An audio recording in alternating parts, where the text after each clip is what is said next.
So I did mention that at holiday time we can go up to 4 or 5 emails. And last year we put out a campaign. It was the first time that we did it, last holiday season, that we called Handmade Holidays.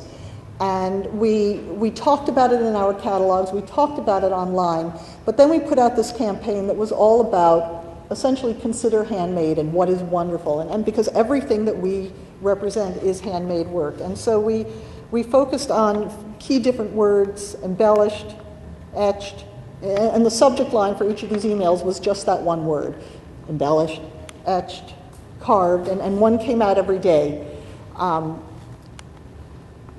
And it was remarkable in a time of the year when people are bombarded by advertising, when you just think, I cannot possibly look at one more email, I'm not interested. We had the highest open rates that we have ever had by having this relevant, interesting campaign.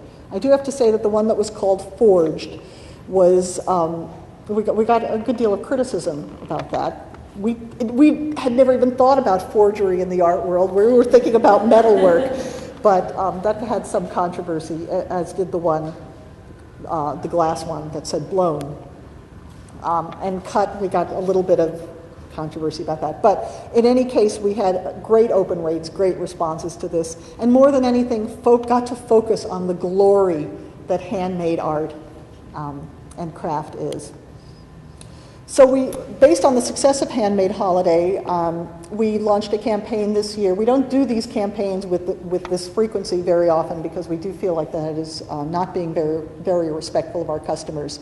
But we launched a campaign this spring called Art Across America, in which we tried to highlight work from different areas. We launched a new feature on our website in which customers could search by region. We had never had that before, and we know that a lot of people are interested in, even though it doesn't do us any good immediately when people buy locally as opposed to buying through our website, our artists are showing locally and regionally all the time, and we want to support them. And we also we know that people may be living in a particular state and only want to buy on our site from artists in that state. So we launched this new capability on our site, and then we highlighted it through this campaign. So we sent out emails focusing on 5 or 6 different areas and sometimes a particular medium, sometimes multimedia. So this is what Art Across America looked like, and there was far more when you went into the site.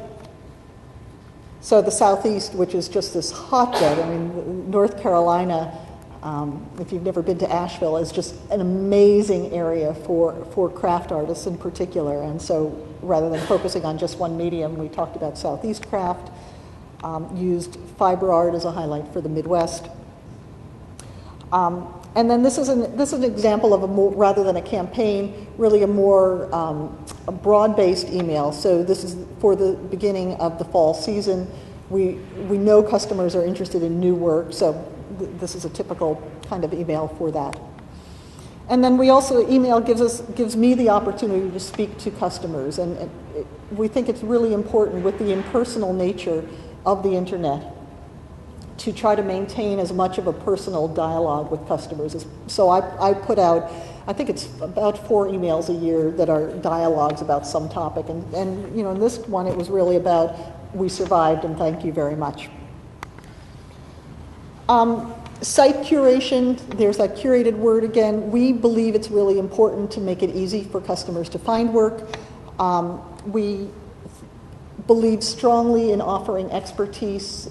If someone is buying from us, they have to know that they can trust us. So whether that expertise is how do you clean jewelry, to how do you hang art, to how do you live with art, when you dig into our site, there are many different areas in which we can offer up that expertise.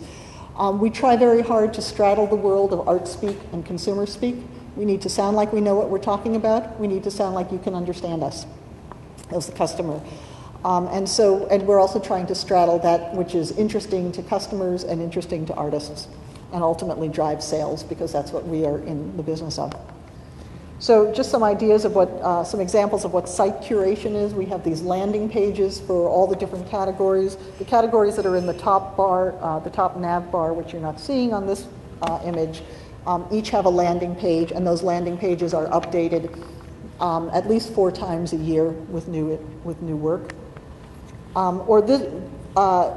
This is an example of the jewelry boutique for the holiday season. We create 2 different boutiques, one for jewelry and one for ornaments, which are our 2 biggest businesses throughout holidays, to make it easier for customers to shop and find what they're looking for. Here's the ornament boutique from last year. The new one for this year is about to go live. So whether it's shopping by color, by shape, by type of ornaments, again, it's a way in. And so it's not curated like a gallery show. It's curated like a customer needs it to be to find their way through the site or through a category.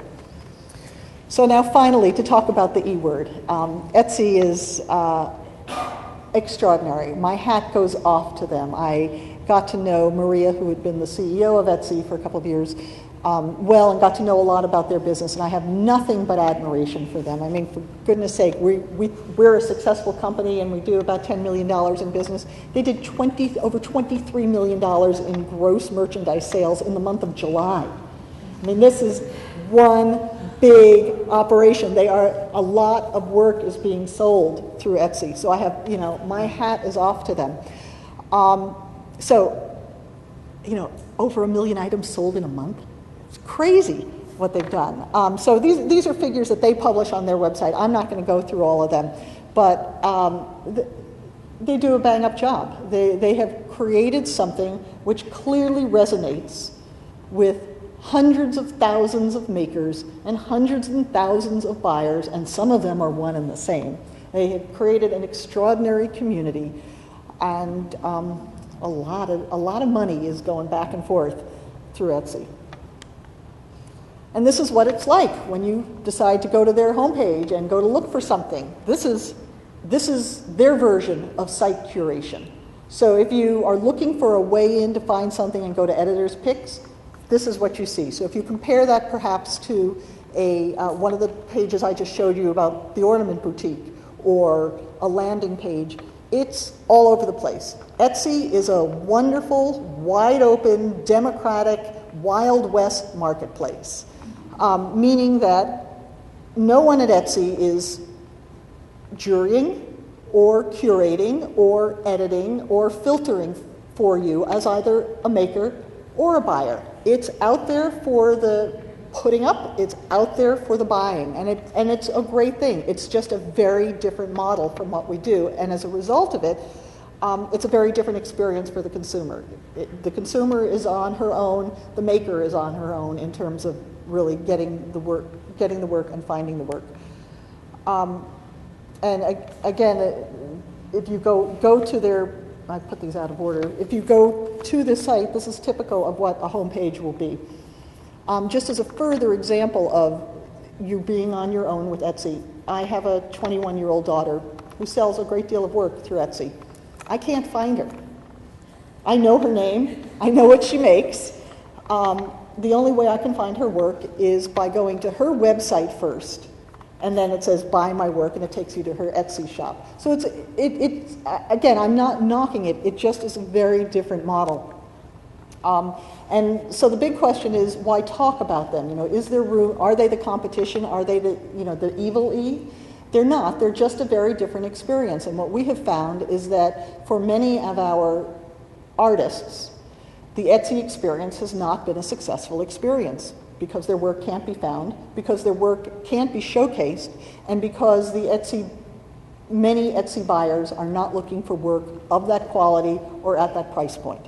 And so while the transaction fee for an artist on Etsy, 3.5% transaction fee and 15 cents an item to list something is extremely attractive. It makes it easy to sell work and make a greater profit than with Artful Home, where I'll be right out there. Like a gallery, we have a 50% commission. That's 50. For many of our artists, for most of our artists, it's a far more profitable experience to show work because their work can be found, because consumers who come to our site are looking for work of the quality, of the price point, are willing to pay the price point of the work that we show. Is there room for both? Absolutely. When these are all researched figures, a $14 billion market for craft in North America. That has been, that's what the Craft Organization Development Association came up with as a figure. And the combination of wall art and craft art in North America of $75 billion, I think there's room for our little $10 million company, and Etsy's, however big this is, 200 million or higher, probably 300 million this year company, with almost 1 million fine artists in the United States, fine artists and designers. There is the need to sell work in as many different venues as possible. So we do think that there is room for both. And if further evidence needs to be given, there are many strata, many? I think I've just mixed. Anyway, there are different levels and different kinds of art and different kinds of craft.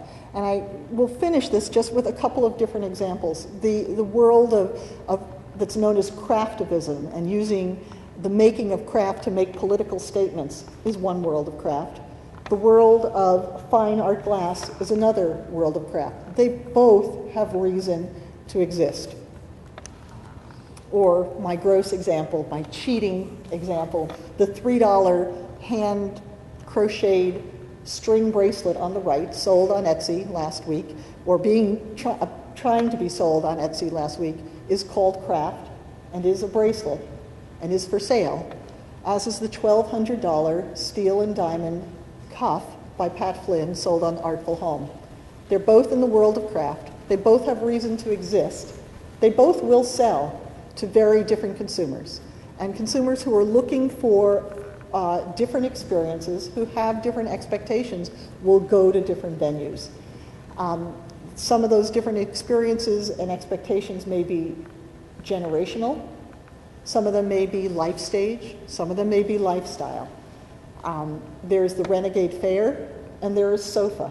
They both deserve to exist. They both can continue to exist, and artists have the wonderful opportunity to sell their work where their work is appropriate. So we think Artful Home, obviously I believe strongly in Artful Home, or I wouldn't be commuting between San Francisco and Madison, which is not an easy commute, by the way. But I believe strongly in it because I believe in the work of these 900 to 1,000 professional fine craft and fine art artists throughout North America, and have an extraordinarily great time selling their work. So room for both, you bet. There's a broader audience through selling it all, and one doesn't negate the other. So much for my pondering about the E word. And that's it for my presentation, besides questions. So thank you very much. I hope that's given you some understanding of who we are, what we do. Feel free to take these small numbers, fight over them, of catalogs that we've got. They're for you, and I'm just sorry I couldn't bring enough for everybody. Thanks so much.